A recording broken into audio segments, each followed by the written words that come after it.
What's your nation group in Kenya?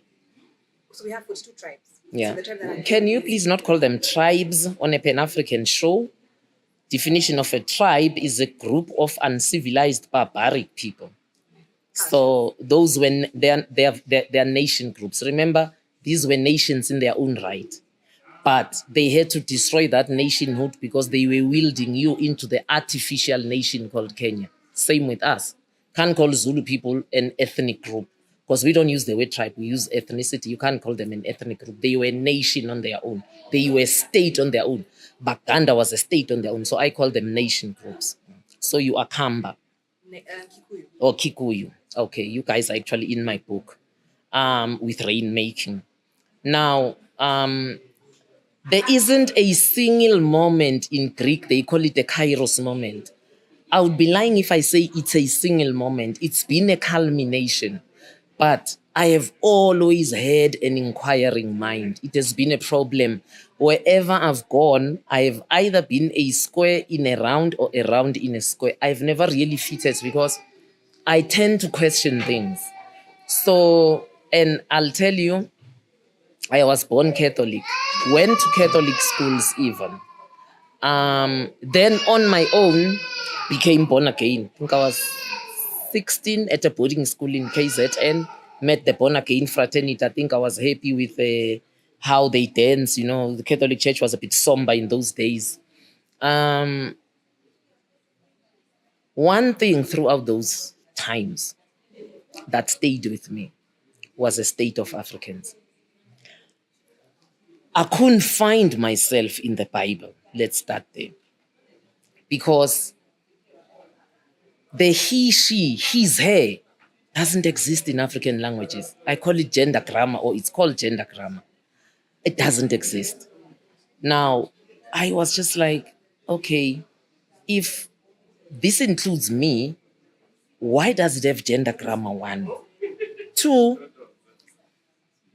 because it doesn't have gender grammar, like in Zulu, the concept of what you call God in Christianity, in spirituality, it's called originator, because you believe that's where you originate from. Now, because there's no gender grammar, the concept of an originator for Africans is never genderized.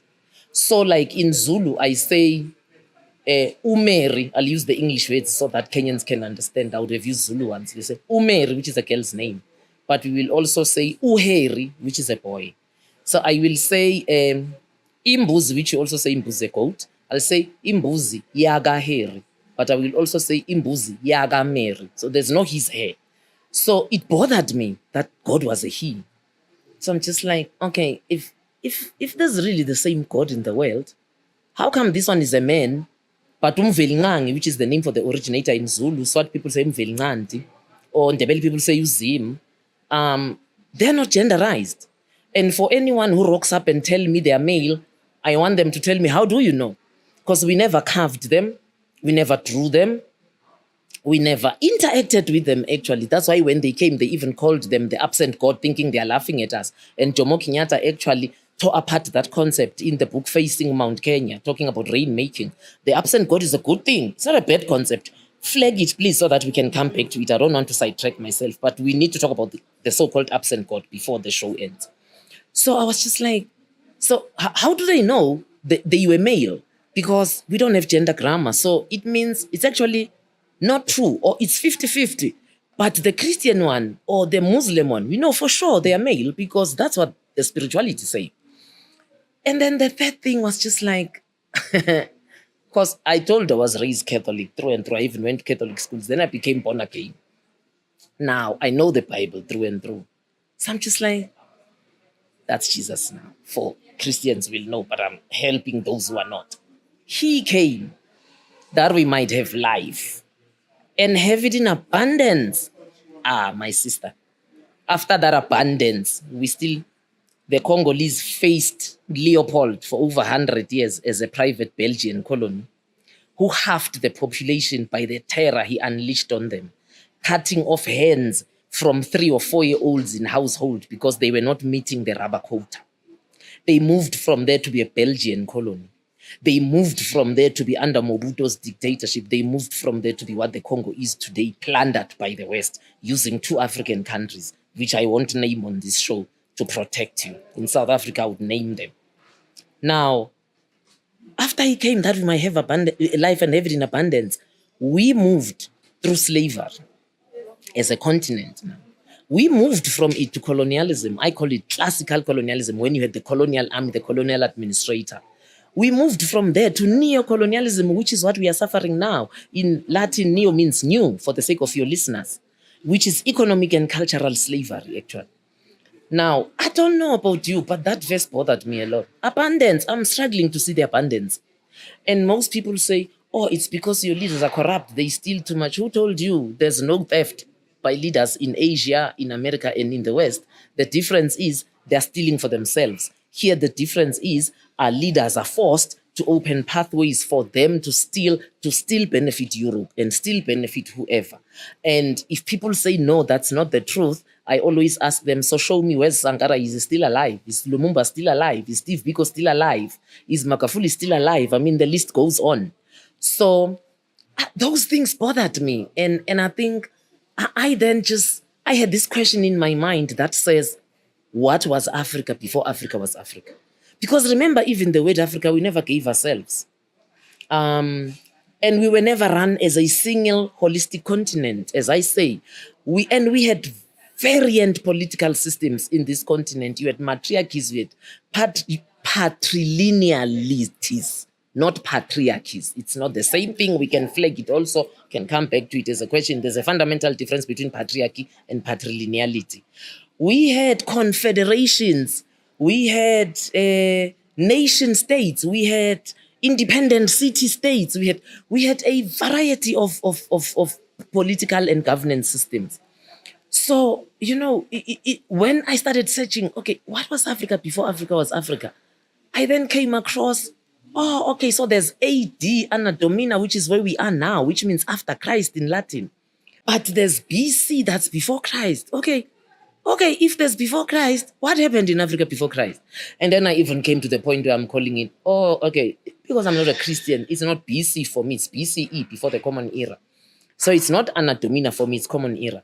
So, delving into Africa, BCE really opened my eyes.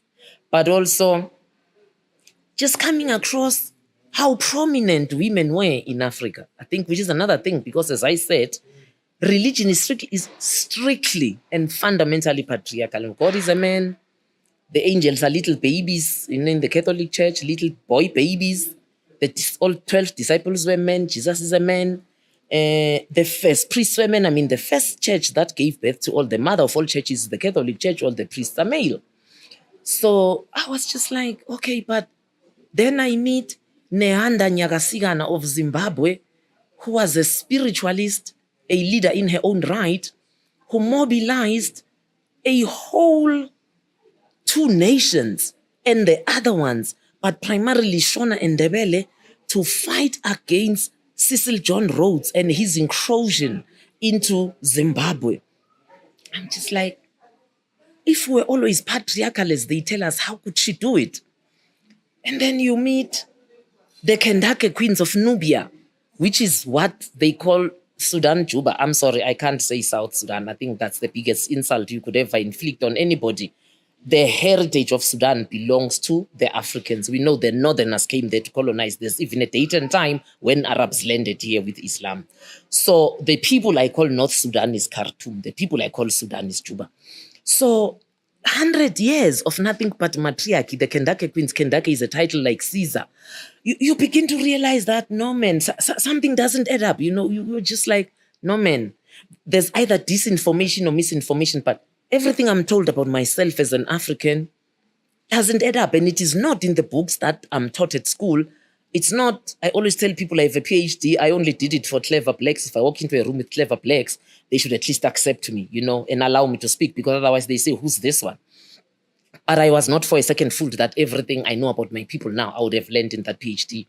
So, for me, I never had a single Kairos moment. It's just all those things adding together. But also, remember, for you guys, colonization stopped with your parents. So it's stories you hear. For us, because apartheid was a continuation or a form of colonization, I've experienced it.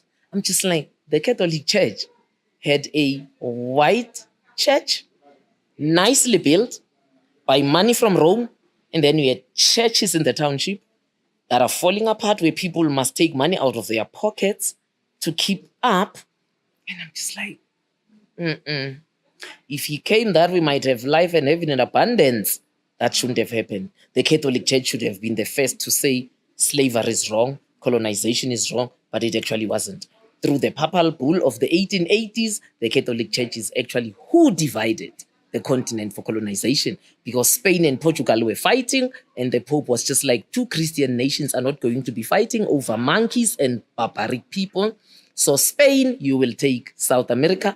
Portugal, you will take America. Where Portugal was overtaken by France, then gained powerful momentum, the British powerful, so they took them out. But Spain maintained its stronghold in South America. So there wasn't a single moment, to come back to your question. It was a process. And I can even tell you, I fought against the process, because Christianity is like drugs. Christianity is an opium. Karl Marx, that's one of the few moments I agree with a white German man. He was right. It's an opium. Once it has you, it has you. You even have withdrawal symptoms when you leave religion, and I had them. The blessing for me is we went through it together as a family. But yeah, you have withdrawal symptoms. You need a place to go and detox. That's how much it has you, because it permeates everything about your life. It even permeates how you judge people. Oh, fundamentally, the two are like north and east. They will not meet.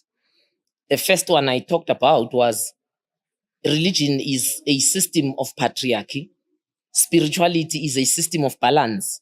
I've heard people say it's matriarchy. That's a bit of a reach. It's about balance. That is why you'll find, like in the Zulu, we call them, I'm looking for the word. It will come to me what it is in English. But it's almost like a system of how you came into being. It's a definition of how you came into being as a people. So like for Zulu people, Umvelingan is alone, gender unknown. But you will see the deities that follow. You will now have Nomkhubulwane, that's a female deity. You have some people say Umvelingang is above, Unkulunkulu is a deity. Some people say Unkulunkulu is above, Umvelingang is a deity, whichever way. But that one, that's a deity, is now a male deity. So you'll find the deities are both gendered. And then you come to ancestors, it's people who lived and walked the face of this earth. So they are both genders. And I'm talking biology now, not gender as a social construct. Again, please flag that. We need to come to it. What's the fundamental difference? So that's the first thing. Two, spirituality comes from within. As I said, it is home-based. We don't have a specific day in the week where we go and assemble. And this God is so needy, you need to go and assemble and praise them for an hour or for 4 hours. No. Here, you speak more to your ancestors, to the deities. That's why they called them the absent God. They are not there. And I love the absent God. You know the present God of Christianity, you can tear them apart. And they say it with their own words. God says, not even a sparrow falls to the ground before I know. Then I'm just like, okay, so the 16-year-old girl that was raped, God knew and was there, but didn't prevent it. My daughter asked me a question when she turned 13. She said, the ships that came here to colonize us, because they came from Europe, did the guns and the Bibles come in the same ship? Did the soldiers and the missionaries come in the same ship? And before I struggled to answer her, she said, well, you have cognitive dissonance with your master's degree. I didn't have a PhD then. She said, of course they did. The part I can't handle is how he couldn't stop something he knew was going to alter us forever. He couldn't prevent it. But not even a sparrow falls to the ground before he knows. He's a present God. I like the absent God, which is the third difference with spirituality. Spirituality says, I have given you the science, the know-how, and the spirituality, and the intellect. That's why you have a brain. You are distinct from a lizard. To mix those and birth solutions. Jomo Kenyatta talks about it very brilliantly in Facing Mount Kenya, that we did not pray for rain. We fetched rain. You use the science, you use the spirituality, you use the knowledge, the culture, and the know-how. When you climb that mountain, it doesn't matter if you climb it for 4 months. One thing for sure is when you come down that mountain, you shall come down with rain. So that's another third fundamental difference. We have an originator that is absent, that has made you a steward on this realm of earth, because we have 3 realms. You have the one above you, have the one under, you have the one, the earth, which is in the middle. So on this earth, you have the realm. That's how we built the pyramids, because the pyramids are a feat of mathematics, of physics, of science in general, actually, of spirituality. Now, that's number 3. Number 4, we in spirituality, we consult for communal things, basically. If you lived in a village of Bakamba 1,000 years ago, and you have this lion that just keeps attacking the village, and no matter what you do, you can't catch it. Or all your girls, they turn 10 and then they have a sudden disease and they die. And then you're just like, okay, we have disturbed the balance of nature, because that's the 5th one, we'll come to it. We've disturbed the balance of nature. So something is not in sync, something is not balancing. Then you consult collectively to find out what is wrong. But where the bastardization has come in, people want to consult for personal reasons. How can I become rich? How do I bewitch my husband to divorce them? We never, for those things, you fought your ancestors at your umsam or at your altar, you got the answers. Difference which I have alluded to. In spirituality, nature is in us and we are in nature. The balance.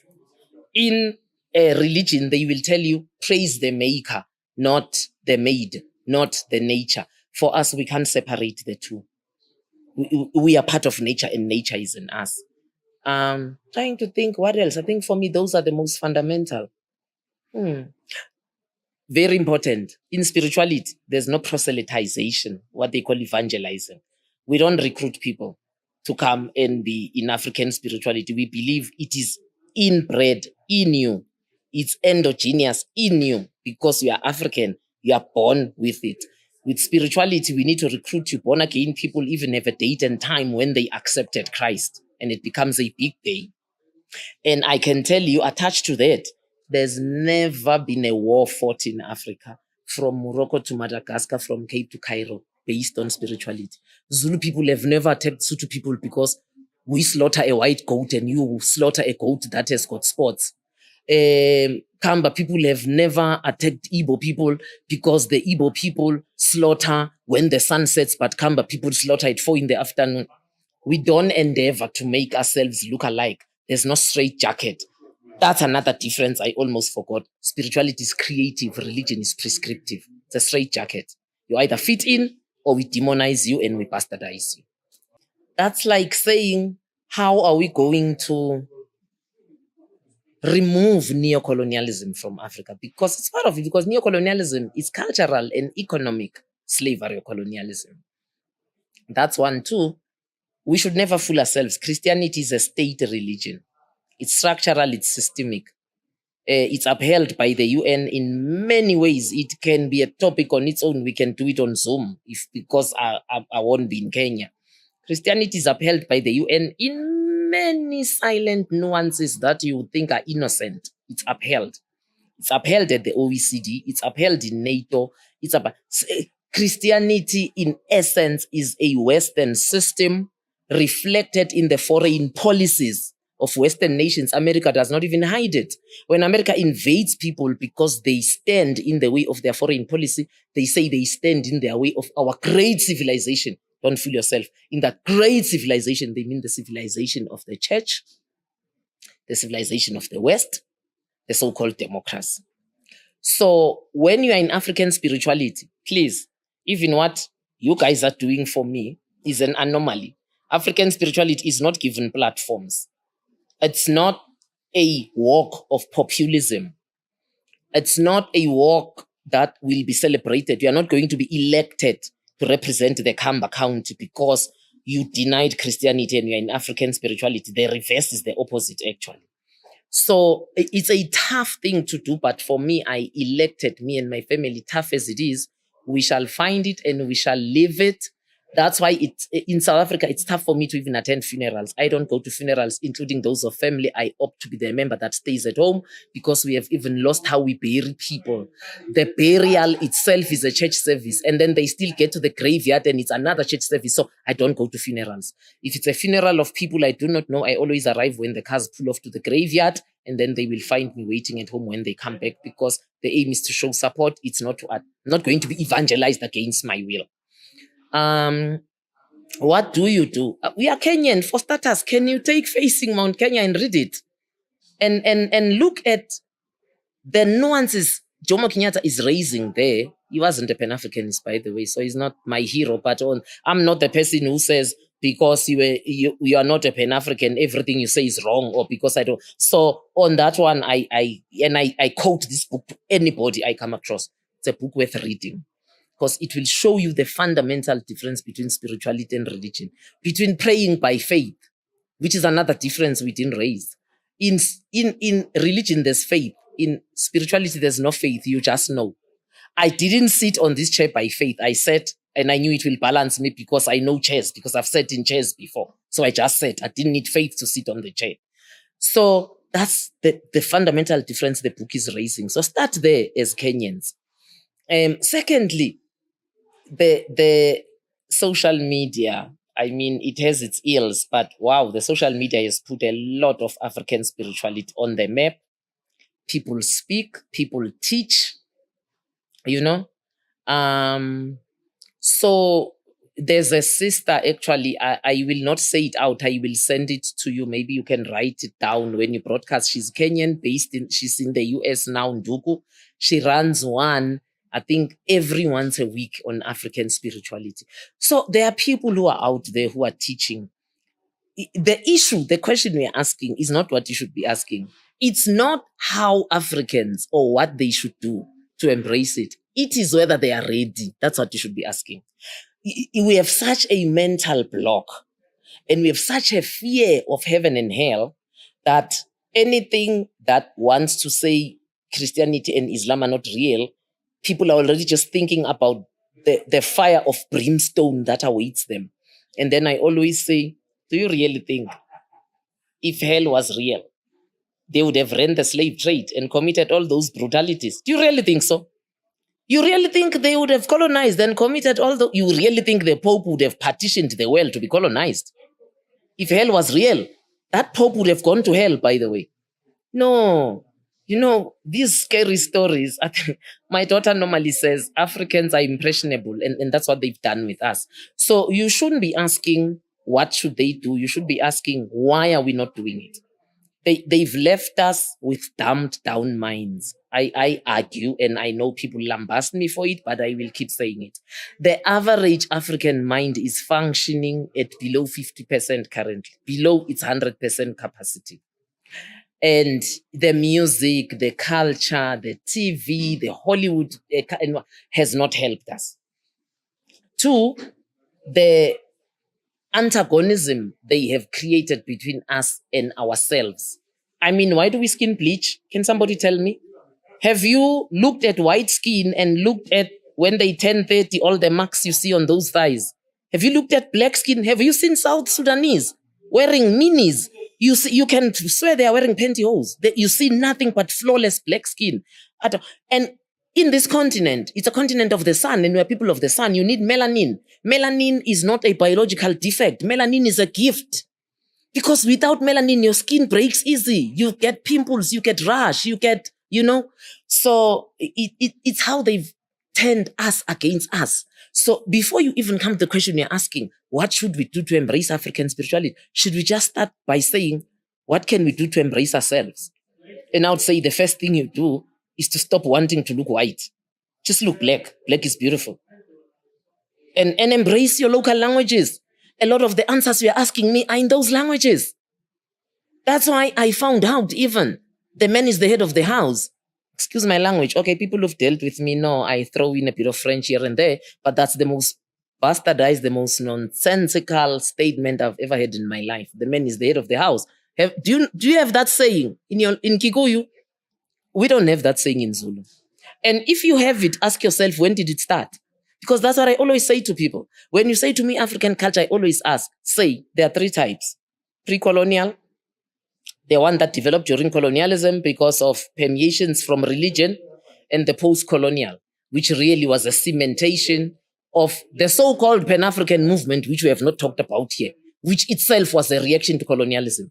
Nkrumah didn't talk about Africa pre-colonial. Nkrumah didn't look at us 1,000 years ago, before the white people came.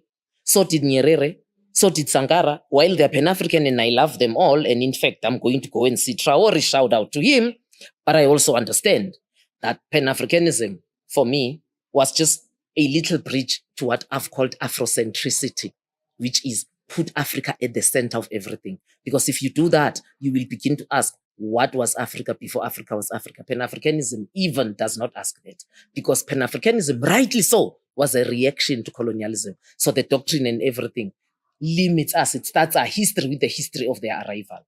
So you shouldn't be asking to come back again so we don't lose the viewers. You shouldn't be asking what should we be doing to embrace African spirituality because Christianity is so pervasive and it's everywhere. You should be saying what should we be doing to embrace ourselves, because when we embrace ourselves, the language and the culture and the spirituality shall come with it. It's a package. Currently, there is no group of people on earth that hate themselves like Africans. And there are only 3 races on earth. You have the Mongoloid people. That's where the bastardization of the word Mongol came from. For kids who were born disabled with, face changed, eyes squinted. The yellow people. My daughter said, don't use yellow because it's also become so bastardized. Just say Asia. Then you have the Negroid race, again got bastardized into Niger, Africans, and then you have the Caucasian race that's white. Now, of the 3 groups, you can sit there and agree with me. There is no group of people that hate themselves like black people. Why do you put on Indian human hair? Can I ask? You know how we get that hair? When nothing goes right in the life of a Hindu person, they go through a ceremony called Tansho, where the priest in the temple incantates all the bad luck they are facing onto the hair, because for them to cut hair is such a taboo. But so that it indicates a new phase of metamorphosis, they shave their hair clean. They used to burn that hair because they understood they're burning all the bad luck, until they realized the stupid African woman wants to put it on their head. So you buy your own bad luck and you put it on your head. So I think I'll leave it there. We should love ourselves. Loving the spirituality is a secondary thing. You can't embrace African spirituality until you've learned to love yourself and love your people. Who do I think is going to win? That's a bit of a tricky question, because as I said, Africans don't love themselves. My husband normally says we get the leaders we deserve, meaning those leaders don't just pop up, they are a reflection of us. And from Ghana 1957, really, which is what they did to Nkrumah, even if I told you Pan-Africanism is a watered down form of Afrocentricity, it was still threatening for Ghanaians. I was shocked when I bought his 2 books in Ghana last year, October, to realize that they hated Nkrumah because they said he is more African than Ghanaian. Can you believe it? They said, no, he focuses more on the continent than on us. And I'm just like, okay, I wash my hands. So who's going to win? That's tough, because Africans are impressionable, as my daughter said. These parties will distribute food parcel. Food parcel. Can you imagine? Voting for someone because they gave you grocery for 3 days. That's where we've brought up people, though. The system of neocolonialism has brought us to the level of poverty that is desperate, where even when people gave you apples, you'll think they're doing something for you. Where when the ANC tells you, we've given you flowing water, should you be telling me you gave me flowing water? That's your job. You're government. What did you want to give me? Flowing blood. You need to give me flowing water. It's your job. You shouldn't even be campaigning based on those things. So the mediocrity also in African politics just needs to be called out. But that mediocrity reflects the dumbed down mind. It's our mediocrity as the voters that allows political parties to campaign using mediocrity that we buy into. So it's hard for me to tell you who's going to win. As I say, people will be paid, money will fly in black bags, not as obvious as in Kenya, because for us, it's a no-no. Can't get off in a bus stop and start distributing money and say, vote for me. But it still does fly undercurrent. People still get given food parcels, blankets, and God knows what. So it's hard to tell what type of leadership should be leading South Africa now. I think that we have something good in South Africa, in that African spirituality is surviving and fighting back. Our languages are surviving. You know, for us, it's mandatory to take your mother tongue right up to grade 12. So we need to be getting leadership that's truly Afrocentric, not even Pan-African. And that leadership should be wielding the liberation of Africa from South Africa all the way to Morocco. Because I'm a former guerrilla also. So I was in the liberation movement of my country. So I was in the bush. And I can tell you, if I put the songs here that we sang, 80% of those songs didn't sing about South Africa. They sang about Africa. We truly believed that the liberation of South Africa, because of its developed economy and infrastructure, will be the liberation of Africa. But it's exactly where they hit us. They made sure through Mandela, it gets nowhere, that we embrace neoliberalism. So we need a leadership in South Africa that will take us to the proper ideals of our liberation struggle, where we understood that the liberation of South Africa means a new Africa. There's a particular song I liked where we said, Siyeza, Sitweli African, we are coming back from Angola because our camps were in Angola, and we have a new Africa on our shoulders. But where do our leaders look now? To Africa, or to the east, or to the west? If we don't look Chinese like the rest of Africa, we look European. If we don't do that, we look Russian. Or we even compare. The Chinese are better because they let you write your own contract.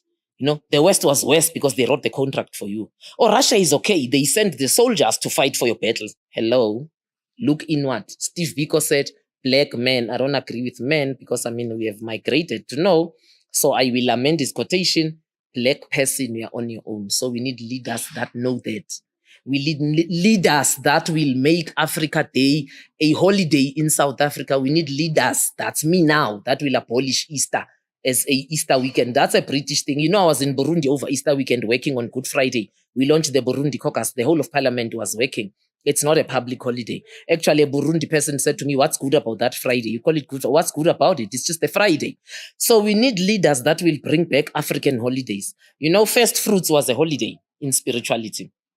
It's in September for us. It's not a holiday.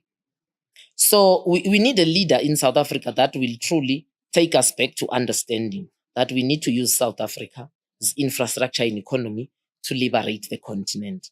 We need an Afrocentric leader who will look internally, an Afrocentric leader who will know that while we can have relations with Russia, with the West, with China, at the end of the day, we need to do what China did. We need to redefine things for ourselves.